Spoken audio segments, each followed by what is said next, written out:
ఓం నమో వెంకటేశాయ. జ్యోతిషరత్నాకరం ఛానల్కి స్వాగతం.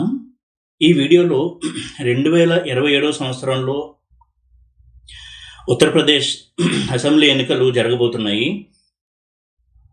ఆ ఎన్నికల నేపథ్యంలో గెలుపు ఎవరిని వరిస్తుంది, ప్రస్తుతము ఉన్నటువంటి ముఖ్యమంత్రి మళ్ళీ గెలిచి ముఖ్యమంత్రి అవుతారా, లేదా ప్రతిపక్ష నాయకుడు గెలిచి ముఖ్యమంత్రి అవుతారా, అలాగే ప్రస్తుతం ఉన్నటువంటి ముఖ్యమంత్రిని అందరూ ఆప్యాయంగా బాబా అని పిలుచుకునేటువంటి ఆయన బుల్డోజర్ బాబా 2027 సంవత్సరంలో ఎన్నికల్లో విజయాన్ని సాధించి ముఖ్యమంత్రి అవుతారా, ఆ తర్వాత రోజుల్లో భవిష్యత్తులో సమీప భవిష్యత్తులో ప్రధానమంత్రి అవుతారా దేశానికి? ఇలాంటి విషయాల్ని నా అనాలిసిస్ అనేది నేను ఇక్కడ మీ ముందు ఉంచుతున్నాను.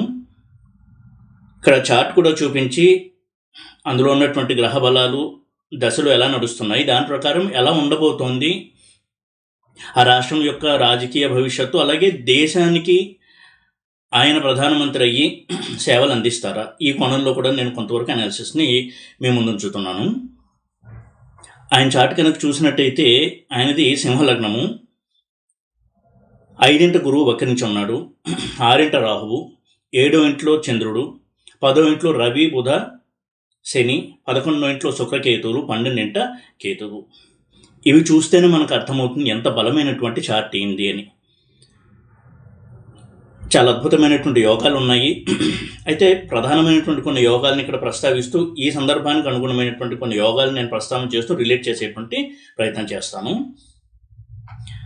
మొట్టమొదటిగా వ్యయంలో కేతువు చూసినప్పుడే మనకి అర్థమవుతుంది ఆయనకున్నటువంటి ఆధ్యాత్మిక చింతన ఏంటి, ఆ కాషాయ వస్త్రంలోకి ఎందుకు రావాల్సి వచ్చింది అనేది. నిజంగానే మానసికంగా కూడా అటువంటి వైరాగ్య సంపద ఉన్నటువంటి వ్యక్తిగానే ఆయన్ని మనం చూడాలి. అందులోనూ వ్యయంలో కేతు ఉండి వ్యయాధిపతి చంద్రుడు లగ్నాన్ని చూస్తున్నాడు. ఇది చాలా మంచి ప్లేస్మెంటు, ఒక సిన్సియర్ స్పిరిచువల్ పర్సన్ అని చెప్పడానికి. అలాగే 6వ ఇంట రాహు అనేది ఎప్పుడు కూడా శత్రువుల మీద జయాన్ని సూచిస్తుంది. అందులోనూ రాహువు జైమిని ప్రకారం యోగదా గ్రహము. రవి రాహు ఈ 2 గ్రహాలు కూడా యోగదా గ్రహాలు. అంటే పరాశర సిస్టంలో యోగ కారక ఎంత బలమైందో దానికంటే బలమైన ప్లానెట్స్ యోగదా గ్రహాలు.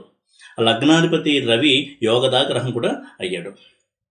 లగ్నాధిపతి అవడమే చాలా బలాన్ని పొందుతుంది ఒక గ్రహము, అలాంటిది యోగదా గ్రహం కూడా అయ్యాడు రవి.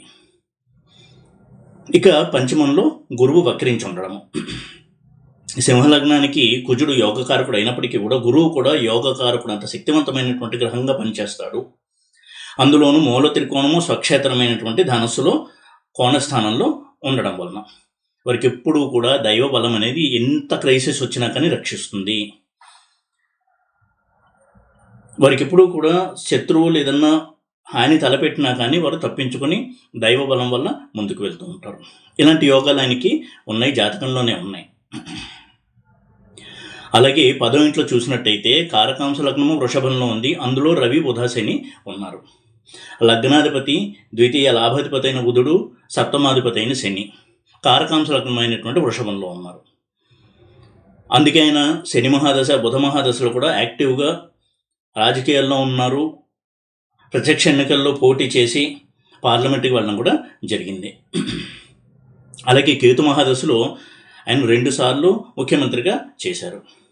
ప్రస్తుతం శుక్ర మహాదశ నడుస్తోంది, శుక్ర అంతర్దశ. ఇక్కడ కేతువు వ్యయంలో ఉండి మరి అంత అద్భుతమైనటువంటి వైభవాన్ని ఎందుకు ఇచ్చాడని చూసినట్టయితే కారకాంశ లగ్నము వృషభము, దానికి 3వ ఇంట్లో కేతువు ఉన్నాడు. అందులోనే ఘటిక లగ్నము 10th హౌస్ యొక్క ఆరూఢం, అంటే రాజ్యారూఢం అంటాం. ఆ 2 కూడా ఉన్నాయి. అంత బలమైనటువంటి ప్లేస్మెంట్ ఉంది కాబట్టే ఆయన అజేయుడుగా ఉంటూ కాంట్రవర్సీలు ఎన్ని వచ్చినా కానీ ఎవరూ కూడా తన్ని టచ్ చేయలేని విధంగా ముందుకి సాగిపోతున్నారు. అంత అద్భుతమైనటువంటి చార్ట్ అయినది. అలాగే బుధుడు వృషభంలో ఉన్నాడు, శుక్రుడు మిథునంలో ఉన్నాడు. అంటే 10th house 11th house Lord's exchange అయ్యారు, పరివర్తన చెందారు. ఇది చాలా అద్భుతమైనటువంటి యోగము. కెరియర్లో ఎప్పుడూ కూడా విజయాలని చూస్తూ ముందుకెళ్ళేటువంటి యోగము. అలాగే కుజ శుక్రులు కలిసి 11th హౌస్లో ఉన్నారు, విజయాలను అందించేటువంటి 11th హౌస్. అందులోనూ 5th హౌస్ 11th హౌస్ అనేవి పాలిటిక్స్లో మంచి పదవిని అందుకుంటాడా లేదా అని చెక్ చేయడానికి చూడవలసినటువంటి హౌసెస్. ఒక విధంగా చూసినట్టయితే 5th హౌస్ అనేది కొంత స్టేట్ లెవెల్ అయితే 11th హౌస్ అనేది నేషనల్ లెవెల్లో మనం స్టడీ చేయొచ్చు. అటువంటి 11th హౌస్లో 9th లార్డ్ కుజుడు, 10th లార్డ్ శుక్రుడు ఉన్నారు. ధర్మకర్మాధిపతి యోగంలో చాలా స్ట్రాంగ్గా ఉన్నారు. అందులోనూ కుజుడు అమాత్యకారకుడు. ఇంత స్ట్రాంగ్ ప్లేస్మెంట్ ఉంది కాబట్టి ఆయన పాలిటిక్స్లో అంత చెక్కు చెదరని పాపులారిటీతో ముందుకి సాగిపోతున్నారు. ఈ విధంగా ఎన్ని కోణాల్లో చూసినా కానీ ఆయనకి రాజకీయ జీవితం అనేది చాలా స్ట్రాంగ్గా ఉంటుంది. అయితే 2027 సంవత్సరం మార్చి నెలలో అరౌండ్ ఆ టైంలో ఉత్తరప్రదేశ్ ఎన్నికలు వస్తాయి కాబట్టి ఆయన విజయాన్ని అందుకుంటారా లేదా మళ్ళీ ముఖ్యమంత్రి అవుతారా, ఎలా ఉండబోతుంది నేను చూస్తే ధర్మకర్మాధిపతి యోగంలో ఉన్నటువంటి శుక్రుడు ఎప్పుడూ కూడా కేతు మహాదశపై అయిపోయి శుక్ర మహాదశ వచ్చింది కాబట్టి సాధారణంగా ఉద్యోగంలో ఉన్న వాళ్ళకు కూడా ఒక ప్రమోషన్ అనేది వస్తుంది. అది కూడా వాళ్ళు ఊహించండి చాలా అద్భుతమైన ప్రమోషన్ అనేది వస్తూ ఉంటుంది. అలాగే ఈ ధర్మకర్మాధిపతి యోగం ఎప్పుడైతే యాక్టివేట్ అయిందో ఆ పార్టీ విజయాన్ని సాధించినా వీరు ముఖ్యమంత్రి స్థానానికి పరిమితం కాకుండా కేంద్రంలో ఒక పదవికి వెళ్ళే అవకాశం ఉంది. అలాగే ప్రధానమంత్రి కూడా అయ్యే అవకాశం ఉంది. అది 2027లో కావచ్చు, 29లో కావచ్చు. ఎందుకంటే షష్టారూఢము అష్టమారూఢము ఈ రెండు కూడా కన్యలో ఉండి మిథునాన్ని చూస్తున్నాయి కాబట్టి అంతర్గతంగా ఢిల్లీ వర్గాలు ఆయన పట్ల కొంత వ్యతిరేకతతో ఉండే అవకాశం ప్రస్తుతం ఉంది. అటువంటి టైం నడుస్తుంది. కానీ గురువు యొక్క దృష్టి, గురుబలం వల్ల వాటిని దాటుకుని తప్పని పరిస్థితుల్లో ఆయనే ప్రధానమంత్రి క్యాండిడేట్గా అనౌన్స్ చేసేటువంటి అవకాశాలు కూడా ఉన్నాయి సమీప భవిష్యత్తులో. ఇది యోగానికి ఉన్నటువంటి శక్తి. ఆయన శత్రువులు కూడా చేతులెత్తిక నువ్వే దిక్కు అనే స్థితికి వచ్చి ఆయన ప్రధానమంత్రిని చేసే అవకాశాలు చాలా ఉన్నాయి. కొన్ని అనూహ్య పరిస్థితులు నెలకొని దేశంలో ఇంకా ఆయన తప్ప వేరే ఆల్టర్నేటివ్ లేదు అనేటువంటి స్థితిలో ఆయన ప్రధానమంత్రి పీఠాన్ని కూడా అధిరోహించే అవకాశాలు చాలా బలంగా ఉన్నాయి. ఆయన చార్ట్ని చూసినట్టయితే చాలా చాలా పాజిటివ్ ఇండికేషన్స్ అనేవి ఉన్నాయి. ఒకవేళ సీఎంగా ఆయన ప్రమాణ స్వీకారం చేసినా కొన్ని రోజుల తర్వాత అది వదిలి మళ్ళీ కేంద్రంలోకి వెళ్ళడము, ఆ తర్వాత మళ్ళీ ప్రధానమంత్రి అవ్వడము, ఇటువంటి వాటికి సంకేతాలు ఎక్కువగా ఉన్నాయి. ఎందుకంటే శుక్రుడు ఇంత బలమైనటువంటి స్థితిలో ఉన్నప్పుడు, ఎందుకంటే శుక్రుడు రాజ్యాధిపతి అవుతాడు సింహలగ్నానికి, అందులోనూ కుజుడితో కలిసి ఉన్నాడు 11th హౌస్లో ఉపచయ స్థానంలో, పాలిటిక్స్కి సంబంధించిన స్థానంలో ఇంత బలంగా ఉన్నారు కాబట్టి ఆ ముఖ్యమంత్రి స్థాయిలో పరిమితం అయిపోయి ఉండరు. శుక్ర మహాదశలో ఒకటికి కంటే ఎక్కువ సార్లు కూడా ప్రధానమంత్రిగా కొనసాగే అవకాశాలు బలంగా ఉన్నాయి. ఆ దశలో అలాగే నడుస్తున్నాయి. ఆ రాజయోగాలు అలాగే ఉన్నాయి. జైమిని దశలు కూడా అలాగే ఉన్నాయి. చరదశ, మండూక దశ కూడా చాలా బలంగా ఉన్నాయి. ఎందుకంటే ఆయన జాతకంలో ఎప్పుడైతే రాహు స్ట్రాంగ్గా ఉన్నాడో, యోగ దాగ్రహమై 6వ ఇంట్లో ఉన్నాడు, అందులోనూ కారకాంశ లగ్నం వృషభం అని చెప్పుకున్నాం, వృషభం నుంచి 9వ ఇంట్లో ఇలాంటి బలమైన ప్లేస్మెంట్లో రాహు ఉంటే శత్రువులు ఎప్పుడూ కూడా వీరి మీద విజయాన్ని సాధించలేరు. అలాగే గురువు యొక్క పంచమ స్థితి, ఇవన్నీ కూడా చాలా బలాన్ని ఇస్తున్నాయి ఆయన యొక్క చార్ట్కి, ఆయన పొలిటికల్ కెరియర్కి. అదేవిధంగా మండూక దశ ఏదైతే ఉందో కెరియర్ని సూచించే దశ, ప్రస్తుతం ఆయనకి మిథునం నడుస్తోంది. ఎన్నికల నాటి కూడా మిథునమే కంటిన్యూ అవుతూ ఉంటుంది. మిథునంలో కుజశుక్రులు ఉన్నారు. కుజుడు అమాత్యకారకుడు.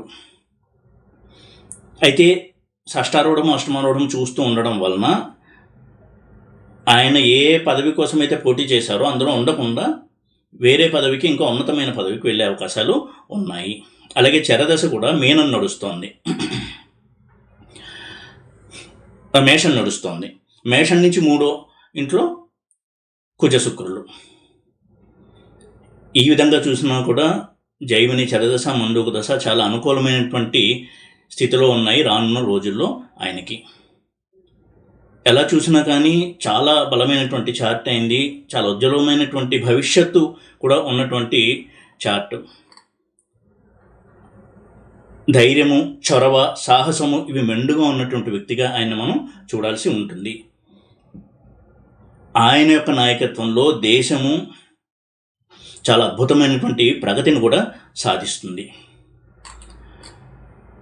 శత్రువుల్ని నియంత్రించి మన భారతదేశము ఒక అజేయమైన దేశము, చాలా శక్తివంతమైన దేశము అని ప్రపంచానికి తెలిసేటువంటి రోజులు ఆయన నాయకత్వంలో రాబోతున్నాయి. ఎప్పుడు కూడా 6 రాహు ఉన్నప్పుడు స్ట్రాంగ్గా కనుక రాహు ఉన్నట్టయితే అటువంటి వ్యక్తులు చాలా పోరాట పటిమ కలిగి శత్రువుల మీద విజయాన్ని సాధించేటువంటి వ్యక్తులై ఉంటారు. అందులోనూ భారతదేశానికి కూడా కుజ మహాదశ నడుస్తోంది. ఆ తర్వాత మళ్ళీ రాహు మహాదశ కూడా వస్తుంది.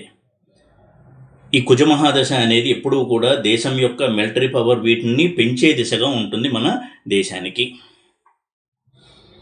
ఏ విధంగా చూసినా కానీ రానున్న రోజుల్లో ఆయన మన దేశానికి ఒక దిక్సూచిలా ఉండి దేశాన్ని చాలా ఉన్నత స్థానానికి తీసుకెళ్లేటువంటి భావి ప్రధానిగా మనం చూడొచ్చు. ఈయన్ని 2027 ఉత్తరప్రదేశ్ ఎన్నికల్లో విజయం సాధించినప్పటికీ ఆయన కేవలం ముఖ్యమంత్రిగానే కొనసాగుతారు అని అనుకోవడం మాత్రం పొరపాటు. అంతకంటే ఎక్కువ కాంట్రిబ్యూషన్ ఉంటుంది ఆయన నుంచి. ఆయన యొక్క జాతకాన్ని చూసి ఆయనకు నడుస్తున్నటువంటి ఈ దశాభుక్తులు కనుక పరిశీలించినట్టయితే. ఎందుకంటే ఇప్పుడు ఉన్నటువంటి పరిస్థితి కూడా అలాగే ఉంది. ప్రస్తుత ప్రధానమంత్రి కూడా చాలా క్రైసిస్లో ఉన్నారు. ఆయన మూడోసారి ఆయన ఒక టర్మ్ని పూర్తి చేయలేరు కాబట్టి కొన్ని విపత్కర పరిస్థితులు నెలకొని ఈయనే ప్రధానమంత్రి క్యాండిడేట్గా ప్రకటింపబడే రోజులు కూడా భవిష్యత్తులో మనం చూడొచ్చు. అలాంటి ఇండికేషన్స్ అయితే ఇస్తున్నాయి ఇప్పుడు నడుస్తున్నటువంటి ఆయన యొక్క గ్రహస్థితులు, దేశం యొక్క గ్రహస్థితులు కూడా.